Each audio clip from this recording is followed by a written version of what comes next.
record can do it by himself. Because, you're aiming at something very high. You need somebody to, because your nafs wants to go down the hill, not up the hill. So you need that person who's telling you, no, 1 push-up more, or 11 push-ups more, or, run 5 kilometers more. Your nafs wants to rest.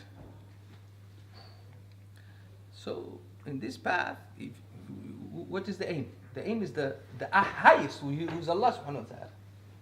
So you need the person who will point to you where are your mistakes and how you can overcome them.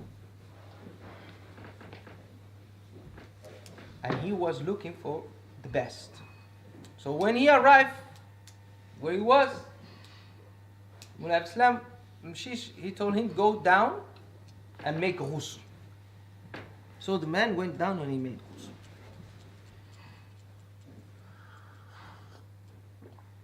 Abu Hassan. Then he went up and Muin Islam told him, no, do ghusl.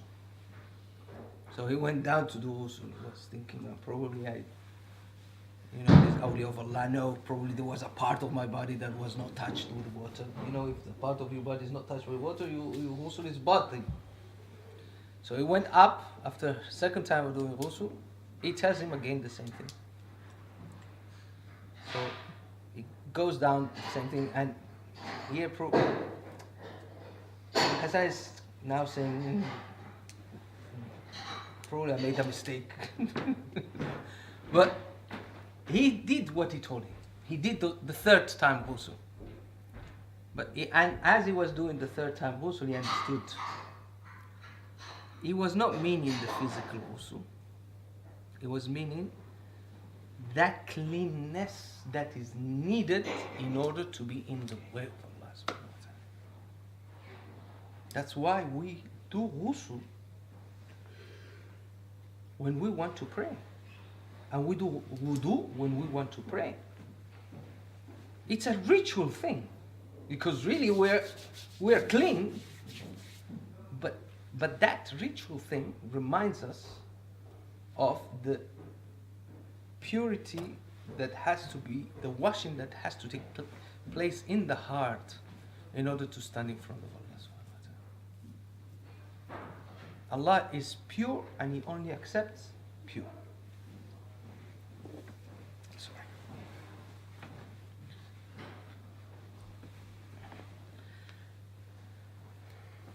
The next step is taqwa. After the tawbah comes the taqwa. And Ibn Ashir says, and I'm going to read 293 or 294.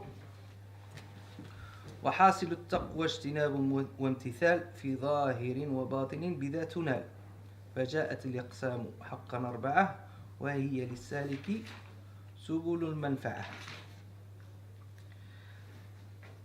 Taqwa is many times translated as fear of Allah, which is this kind of translations that, right, let's accept it because it's very difficult to really translate it properly. You know what is taqwa? Taqwa is, we were doing martial arts today, right? If somebody punches you and you do like this with your hand and block it, that is taqwa. For you to understand. So a blow is coming to you and you stop it or you get out of it. It means to protect yourself from the wrath of Allah, from the anger of Allah, from the punishment of Allah. Because if the punishment of Allah, may Allah protect all of us, comes to a person, that person is doomed.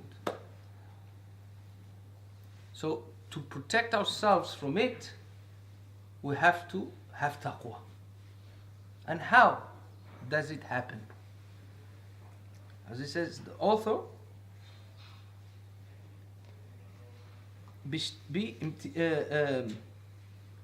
اجتناب وامتثال, meaning avoiding and performing, avoiding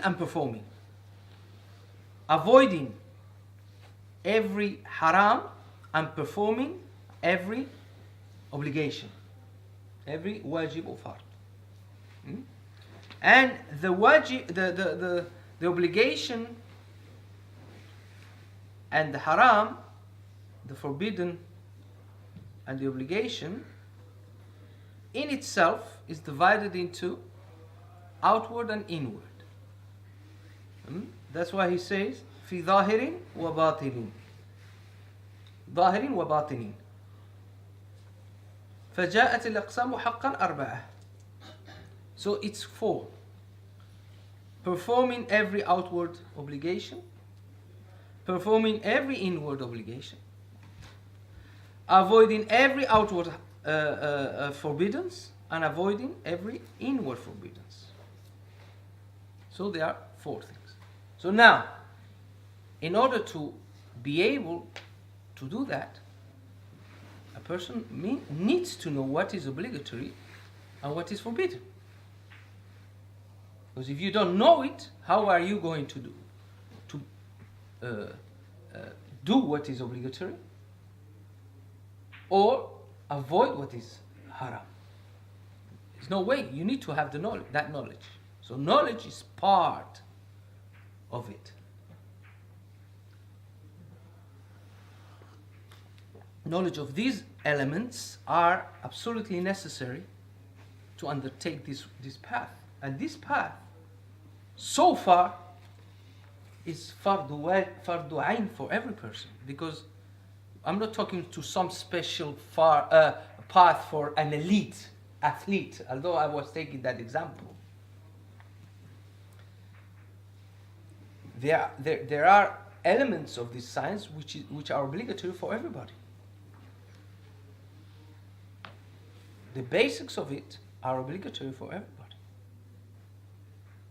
So tasawwuf, ilm tasawwuf, is not this kind of perversion or deviance as some people think about it. In fact, it's fardu ayn.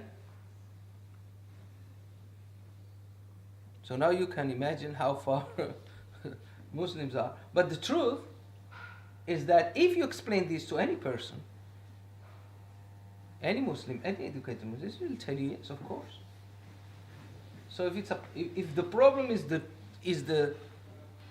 mustalah, فلا مساحات في المصطلح. If the problem is the terminology, call it with another name. Call it with another name. Call it tazkiyah. Call it suluk. At the end of the day, what we want is to achieve the goal.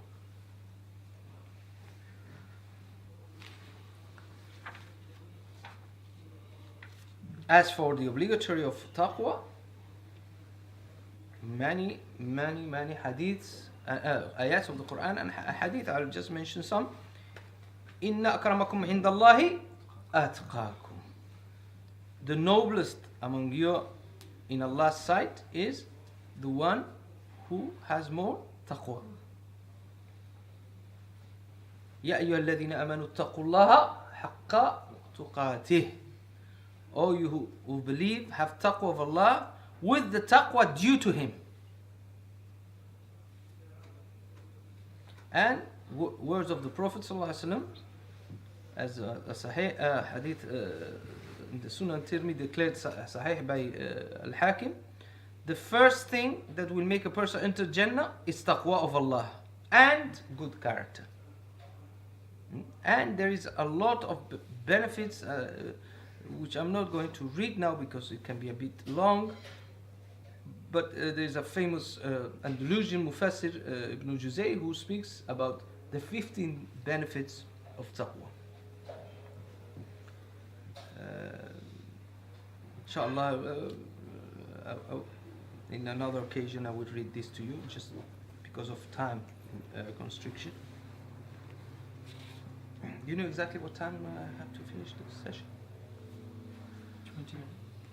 Sorry? 20 Quarter to 20 minutes. Right. Time, 20 minutes time. Right. So, all comes to this matter of taqwa.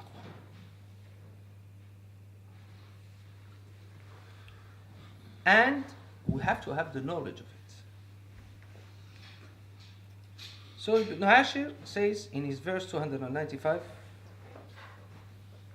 يغض عينيه عن المحارم يكف سمعه عن المآثم.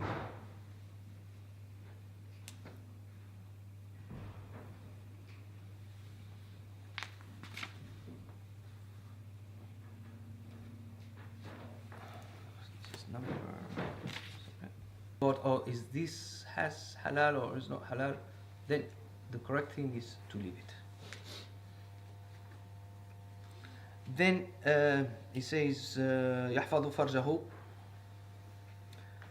ويتقي الشهيد من بطش وسعي ممنوع يريد, guarding the private parts from any kind of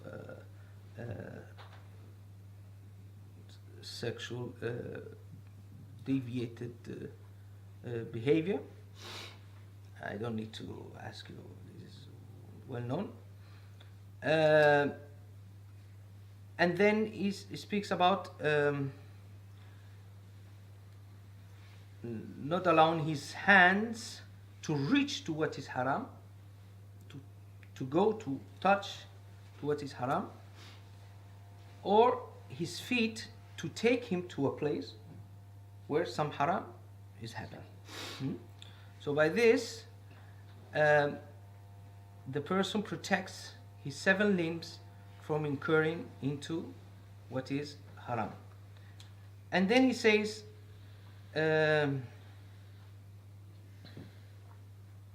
ويوقف الأمور حتى يعلم ما الله فيهن به قد حكم. And this is the last verse before our break. He 299, the person should not approach a matter until he knows Allah's judgment in this matter. So, and this is very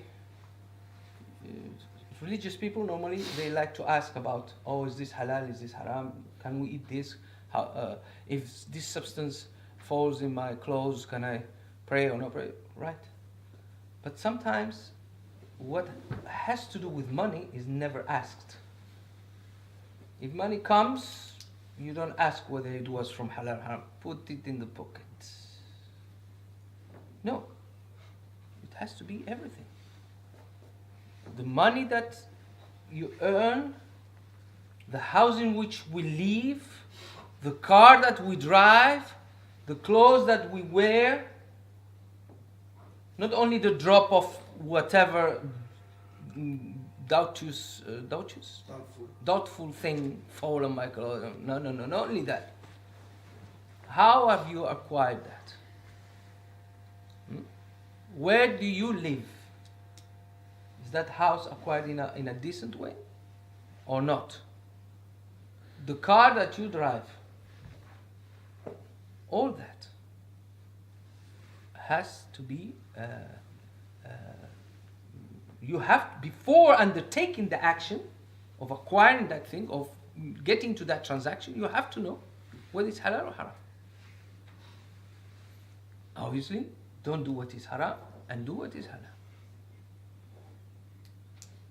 So these are basically the 2 first steps of the path to Allah subhanahu wa ta'ala, which is tawbah and taqwa. And inshallah, the next step and the next session we'll talk about the diseases of the heart. So we stop here and we pray. Subhana rabbika rabbil izzati amma yasifun wa salamun ala al-mursalin walhamdulillahi rabbil alamin.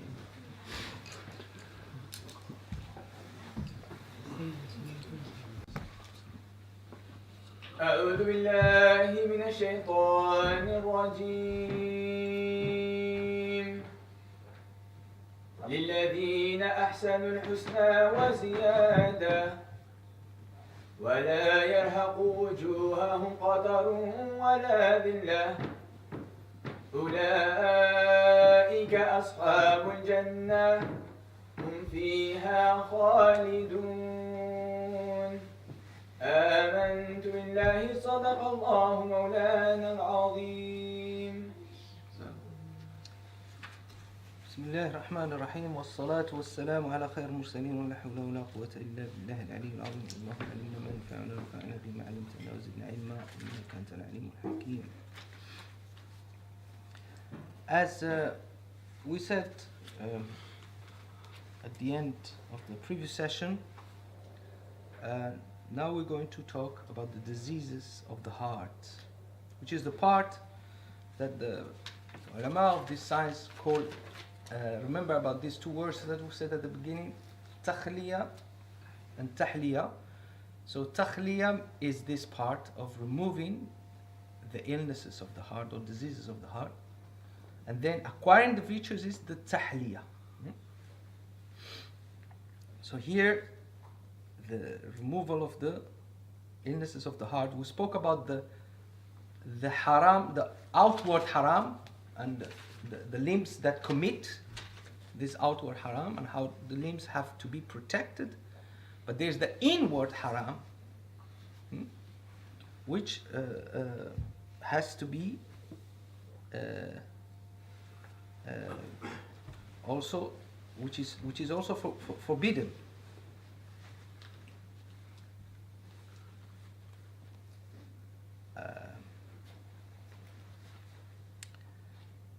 So among this, before speaking about this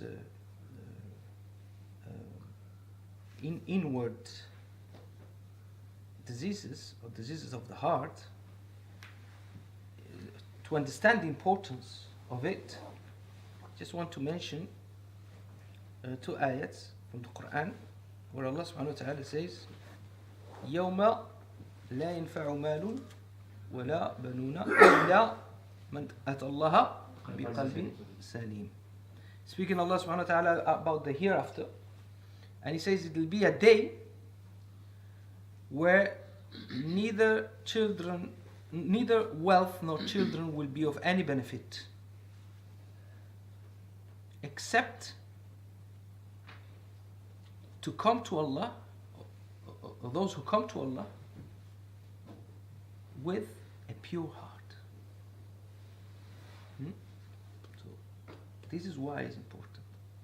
Also, the famous ayah, قَدْ أَفْلَحَ, or if you are from word قَدْ أَفْلَحَ قَدْ أَفْلَحَ قَدْ أَفْلَحَ مَنْ زَكَّاهَا وَقَدْ خَابَ مَنْ دَسَّاهَا. The one who has purified it is victorious, and the one who has soiled it or corrupted or will be a loser, will lose. So this is, remember, among the people of dunya we have this word, a loser, he's a loser. Don't you hear it a lot? The Quran uses the same word. Al-khasirun. What means al-khasirun?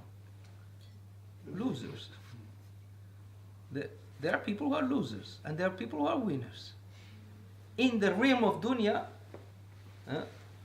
who's a winner? The one who has a lot of money, a lot of women, a lot of this and that. But he's a winner in dunya. What will happen in akhirah? That's another story. But what happens in akhirah is the true story, because it's permanent and is definite. So what really counts is what is going to happen there, because that's the final destination. What's the point of being a winner in this world if you're going to leave it. You're not taking your gold visa with you. Do you? No. Therefore, what really is a loser and what really is a winner? So you see the famous values put upside down. The truth is that Islam is a really revolutionary message.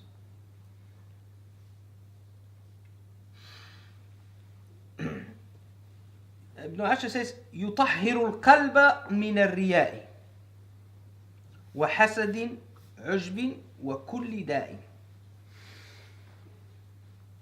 So he speaks about basically riya, hasad and ujb, three of the most important illnesses.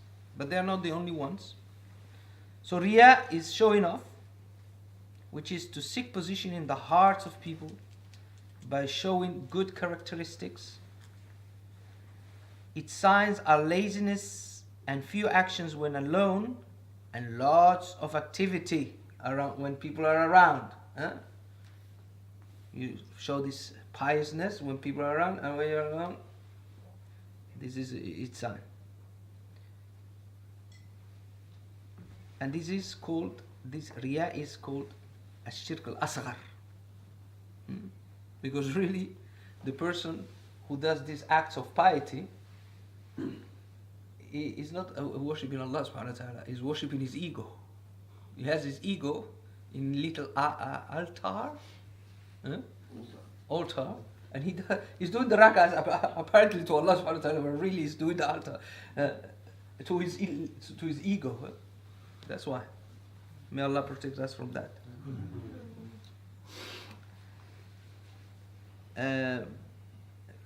There are many proofs in the Quran and the Sunnah again about it. فَوَيْلٌ لِلْمُصَلِّينَ الَّذِينَ هُمْ فِي صَلَاتِهِمْ سَاهُونَ الَّذِينَ هُمْ عَنْ صَلَاتِهِمْ سَاهُونَ الَّذِينَ هُمْ يُرَاءُونَ وَيَمْنَعُونَ الْمَاعُونَ. So these are the musallin, those who pray, who are heedless in the prayer, because they're just showing off. They're really praying for the people to say, oh, he prays, oh, she prays, oh, mashallah. So are they worshipping Allah subhanahu wa ta'ala or themselves? And the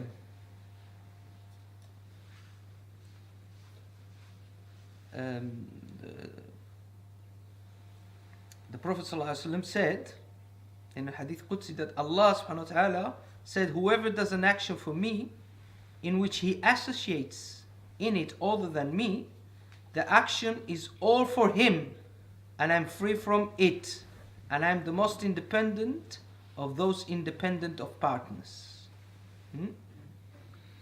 There's a hadith in Muslim. And also he said in another hadith transmitted by Ahmad ibn Majah and Al-Hakim, the thing that I most fear for you is small shirk. They asked him, what is small shirk? He said, showing off. Allah will say on the day of rising, when He will reward His servants for their actions, go to those whom you were showing off in the dunya and see whether you find any reward from them. Because the people who were doing that were doing for people to admire them. Alright? So now in the akhirah, those who were admiring you and telling you, oh, how great you are, go to them to see if they are of any help.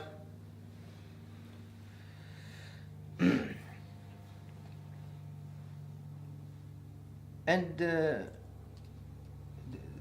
really this is a serious illness, and many times it happens to the people that Allah has given them money, or has given them knowledge, or has given them beauty, or has given them a present from Him that comes from Him, and instead of thanking Allah subhanahu wa ta'ala and knowing that Allah can take it away in any moment, and knowing that it comes from Him, and that they have done absolutely nothing to deserve it and nothing to keep it, they lose that, they forget about it, and they use it as a means to win other people's hearts. It's very dangerous. May Allah protect us all. Then another close illness connected to it is love of prestige, or sum'a in Arabic. It's very much related to it. One is the difference is that in riya, the person just wants the others to admire him or her, but in sum'a, he wants the others to speak well about him and to circulate the good opinion. So one is more remains in the heart, and the other is manifested. But at the end of the day, it's the same illness. Then Ibn Ashir says al-hasad. Hasad is wanting people to lose what Allah subhanahu wa ta'ala has given them, even if the person doesn't want it for themselves. So for example, if a person has got money, a Muslim has got money, and somebody wants that person to lose that money, either, doesn't matter whether him also getting him himself, or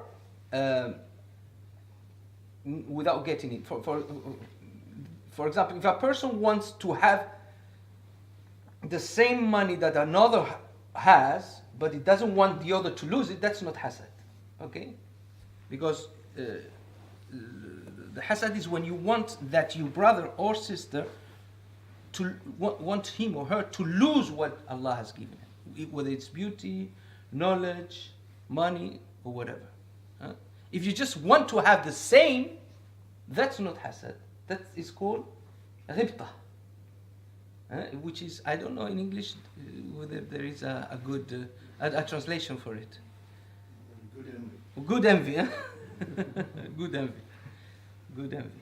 In Spanish there is a envidia sana, which means healthy envy.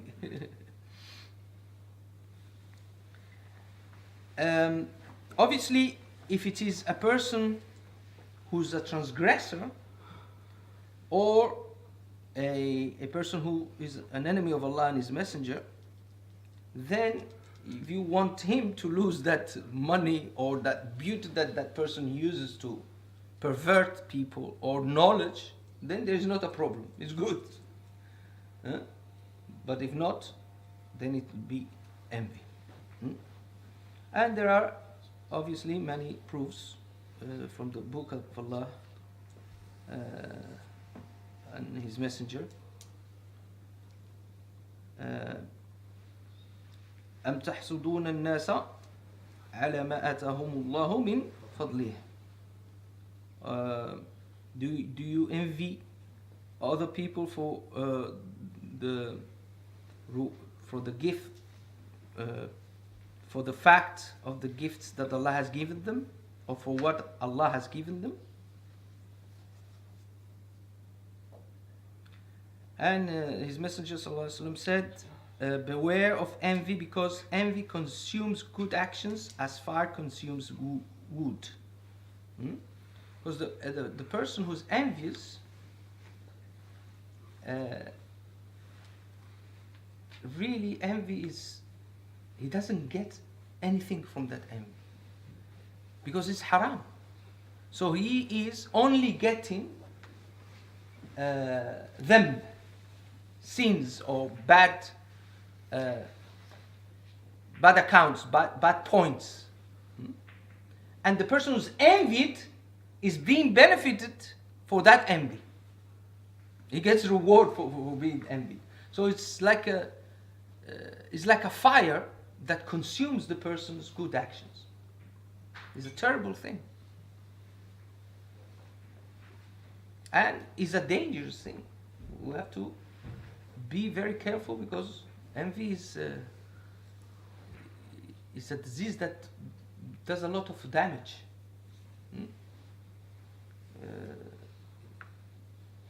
In fact, one of the reasons why Muslims are demonized is because of envy. Because they know that Allah has given us His book and has sent us His messenger, and we have accepted it, accepting His book and His messenger how do you say it in English? Wholeheartedly. And we are happy with that. We can be criminals, but we're happy with that. And that is enough for us not to be forever in the fire. And they have this envy that Allah has given us this thing. Why these people who live in the third world, who live in these countries where they have to emigrate because life is hard and dunya is hard, why they are so happy? Why are they always smiling? Why they are not sick with the emptiness in the heart? Why they are satisfied with what Allah gives them? It's envy. It's envy. It's envy because they have this incapacity of loving and being loved. They have an incapacity of loving and being loved. So when they see the people who love Allah and His Messenger, they, instead of saying, I want the same thing, no, they want us to lose it. So they will do their best for us to lose it. But it's not in their hands. It's in the hands of Allah. So, remember the people, Banu Israel, the Jews, didn't want to accept the Prophet ﷺ, although they knew he was the Prophet, who they were waiting for. Why? Because they said, should have been in us, in our tribe. How can these Arabs get it and we are the people of the book? This is envy. So that envy is what put them in the position of what, that they have been put until just recently. When they invented Hollywood, then they became nice. Before, nobody used to like them. That's the reality. That is the reality. The only ones who used to be kind to them were the Muslims. Because they were persecuted all over the world. The only way to be saved for a Jew was to live in a Muslim country. They knew the Muslim will not harm them. They were harmed all over Europe, except by the Muslims. And when they became fanatic, they had to run to Turkey, Morocco, whatever and we all know in North Africa there are cities which have, I don't know whether probably in Algeria, the Millah. The Millah is the area of the old city where the Jews used to live, and they were protected, always. Despite all that. Because we don't pay them with the currency that they deal with us. Because they are not our teachers. Our teacher is the Prophet Muhammad sallallahu alaihi wasallam. who had his neighbor who was Jewish, and when he was ill, he will go and see, ask for his health and visit him. Hmm?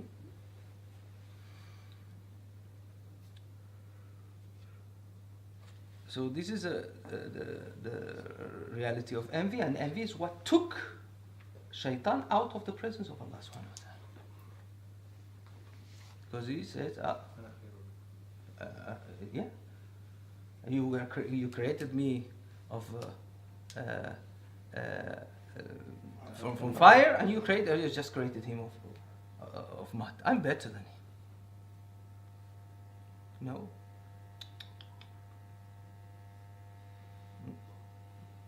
In fact, racism, I would say, was invented by Shaitan. How can it be that it's fire and it's just mud? It's envy.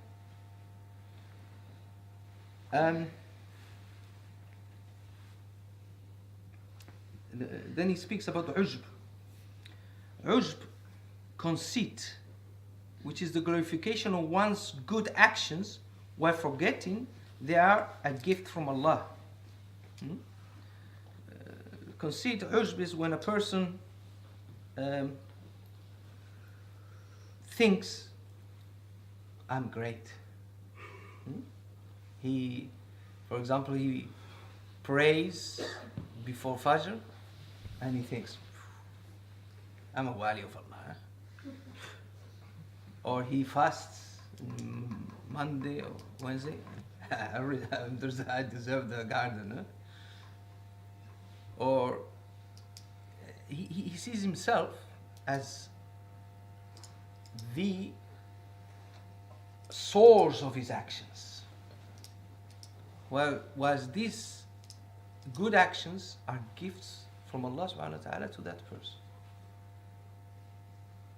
When we do a good action, any good action, any qurba, anything that draws us near to Allah, prayer, dhikr, sadaqah, any good thing, this is a gift from Allah. This is a gift from Allah. Is giving us in that moment a gift and making us do it, because He could change our heart. Muqallib al-qulub. It changes our heart and make us do something wrong. But He is making us do something right. This is a gift from Him. So, what does it mean, I'm great? It's stupidity. It's not recognizing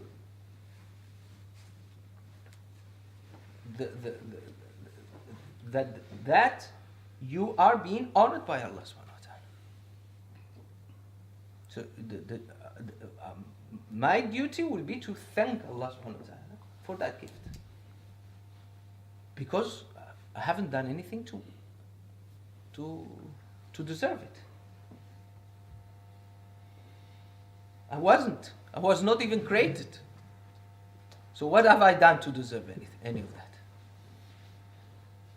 He created me and He made me believe in Him and worship Him.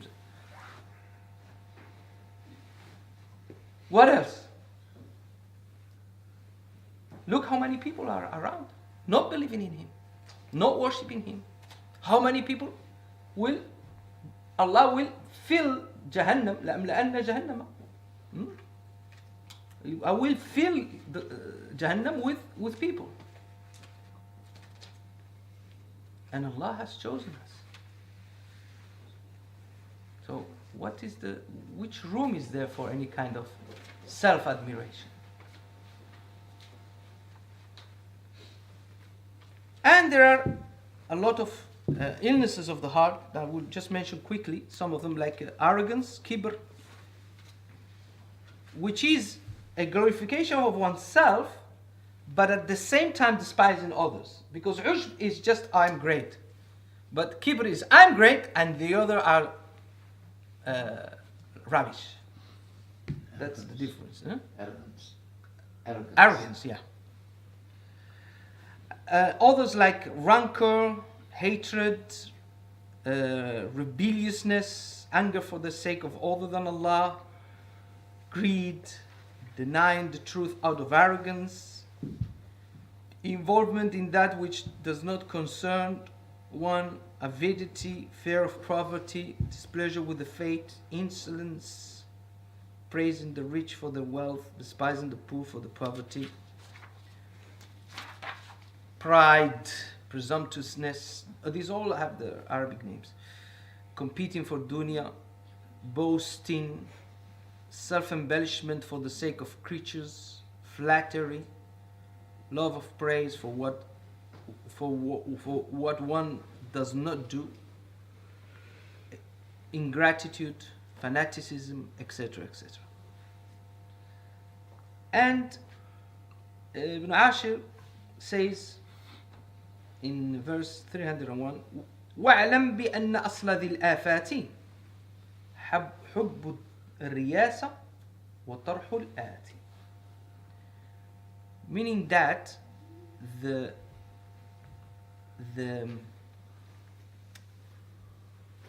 head or the most essential of this wrong actions is, or the true, or the origin of all these wrong actions is حب الرياسة, love of leadership. And this is as the Arifin say, this is the last disease to be removed from the heart of the Siddiqeen, of the sincere ones. Because when the person sees himself that Allah has honored him or her with these gifts and recognizes it, then he deduces, well, I should be the one running the show. You know? So this desire of having leadership is also a disease, because that is something that leadership comes with a responsibility, and the responsibility and the position, when it's sought, when you look for it, it comes as a punishment. But when you don't look for it and it's given to the person despite he or her not wanting it, then comes with help. And Allah helps, gives you that responsibility and helps you to carry it out. Whilst when there's desire in the heart to arrive to that position, then it becomes a niqmah, it becomes like a punishment for the person. And the life, yes, he reaches that position, but life becomes miserable. How many people we have seen reaching the highest and being that the worst, being their damnation. So many stories that in the past and in the present, in the news every day, celebrities, politicians, etc., etc. So the key of the whole thing is not to look for it. If it's given, then it's accepted, and with it will come the help. But if you seek it, if the person seeks it, wants it, then it will come with its price. Yes, sir. Question. Does that introduce a sense of complacency when it comes to like business, for example? If I want to be a business person,